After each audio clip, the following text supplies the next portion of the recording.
Right, మనకి important war breaking అయితే అందుతుంది. అమెరికా నౌకపై ఇరాన్ క్షిపణి దాడి చేసింది. స్టెనా ఇంపరేటివ్ నౌకపై క్షిపణి దాడి చేసింది ఇరాన్. బహ్రెయిన్ పోర్టు సమీపంలో అమెరికా జెండా ఉన్న నౌకపై ఇరాన్ కొద్దిసేపటి క్రితమే క్షిపణి దాడి చేసినట్టుగా తెలుస్తుంది. సో మొత్తంగా వార్ అయితే కంటిన్యూ అవుతుంది. ఇరాన్ ఎక్కడికక్కడ విరుచుకుపడిన పరిస్థితులు అయితే కనిపిస్తున్నాయి. ఇక స్టాక్ మార్కెట్లపై యుద్ధ ప్రభావం ఏ విధంగా ఉందో మనకు డీటెయిల్స్ అందించేందుకైతే ప్రభు గారు సిద్ధంగా ఉన్నారు. ప్రభు గారు నమస్కారం. మొత్తంగా చూస్తున్నాం స్టాక్ మార్కెట్లు పూర్తిగా కుదేలవుతున్న పరిస్థితి.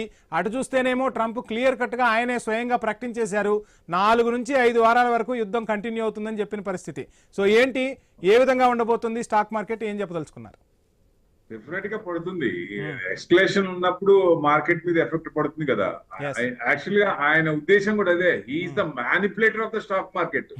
ఫస్ట్ నుంచి కూడా he is minting money from the market. ఎందుకంటే మీకు ఫస్ట్ లో స్టార్టింగ్ లో గుర్తుందో లేదో, మీరు 90 days అన్నారు, తర్వాత 90 days లేదన్నారు. ఇది ఏంటంటే అంటే ఇట్స్ స్ట్రాటజీ అన్నాడు అప్పుడు వాళ్ళ మంత్రి. స్ట్రాటజీ ఏంటి? అదేంటి స్ట్రాటజీ సార్? ఆ స్ట్రాటజీ తీసుకొని మార్కెట్ ని అంత వాలటాలిటీ $30 trillion, $5 trillion అటు ఇటు వాలటాల్ అంటే ఎంత మంది ఎగిరిపోతారు, ఎంత మంది అన్యాయం అయిపోతారు.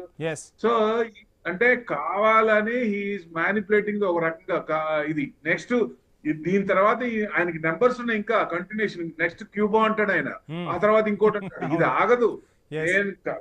ఆయన సీట్ లో ఉన్నందుకు. ఎందుకంటే దీన్ని ఒక రకంగా తీసుకోవచ్చు. जब तक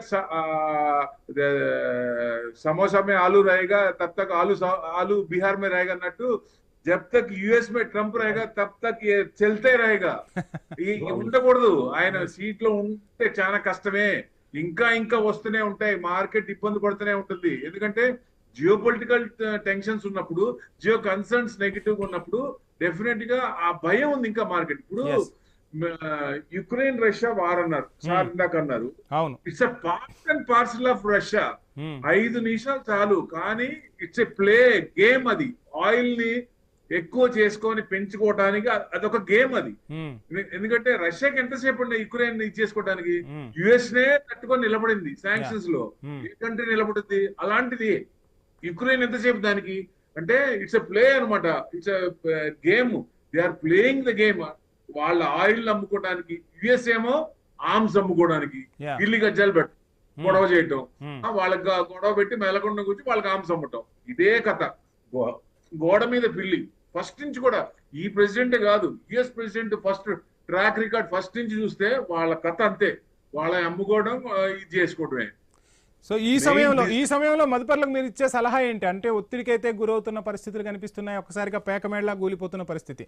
సో వాళ్ళకి మీరు ఇచ్చే సలహా ఏంటి? సార్ మార్కెట్ కి ఏమి కాదు, పడుతుంది అవకాశం. ఇది సద్వినియోగం చేసుకోండి. This is fantastic time. ఇప్పుడు మన మార్కెట్ ఏమన్నా తేడా వచ్చిందా? ఇప్పుడు జీడిపి గాని, జిఎస్టి గాని, ఇన్ఫ్లేషన్ గాని, ఏదైనా మనకి ఏదైనా తేడాలు వచ్చినాయా? పోనీ Q3 నెంబర్స్ గానీ, ఎర్నింగ్ నెంబర్స్ గానీ ఏమైనా తేడా వచ్చినా? మ్యాక్రోస్ లో ఎక్కడ తేడా లేనప్పుడు భయపడాల్సిన పని ఎందుకు? సో మార్కెట్ ఇలాంటి న్యూస్ వచ్చినప్పుడు న్యూస్ డ్రివెన్ గా మార్కెట్ కాబట్టి, when it comes down, fundamentals ఉన్న స్క్రిప్ట్స్ మనకి మంచి రేట్ లో దొరుకుతున్నాయి. మంచి రేట్ లో దొరుకుతుంటే సంతోషించాలా. ఇది యాక్చువల్ గా తమిళియన్స్ కి అమావాస్య లో ఇన్వెస్టర్స్ కి మార్కెట్ పడినప్పుడు ఇట్లా డిప్